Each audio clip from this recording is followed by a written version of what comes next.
Hello बच्चों, कैसे हैं आप लोग जो है। और जैसा कि आप लोगों को पता ही है, मुझसे ज़्यादा तो आपको पता है कि कल यानी कि 17 फ़रवरी 2026 से बोर्ड के एग्ज़ाम स्टार्ट हो रहे हैं। और पहला जो बोर्ड एग्ज़ाम है वो है क्लास 10th का, और सब्जेक्ट है मैथ्स। और मैथ्स सुनते ही बच्चों का आ जाता है पसीना, तो इसीलिए मैं ये वीडियो बना रहा हूँ।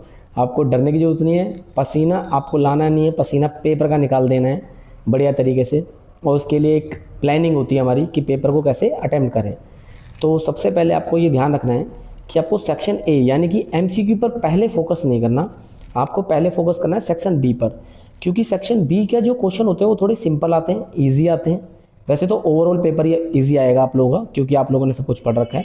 ठीक है, तो पहले आप जो पेपर का जो सीक्वेंस है वो रहेगा, सेक्शन ए आप पहले अटैम्प्ट करें, उसके बाद सेक्शन सी, फिर सेक्शन डी, और फिर सेक्शन ई, और सबसे लास्ट में आप अटेंड करेंगे सेक्शन नंबर ए यानी कि एमसीक्यू।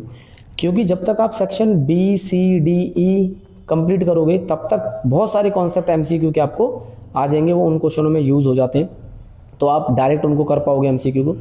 इससे आपका टाइम मैनेज हो जाएगा। नहीं तो आपका मैक्सिमम जो टाइम है वो आपका एमसीक्यू में सॉल्व करने में निकल जाता है, और जिस वजह से बच्चों के एग्ज़ाम में क्वेश्चन छूट जाते हैं। तो एग्ज़ाम के अंदर आपको क्वेश्चन छोड़ने नहीं है। ठीक है, टाइमली मैनेज करना है।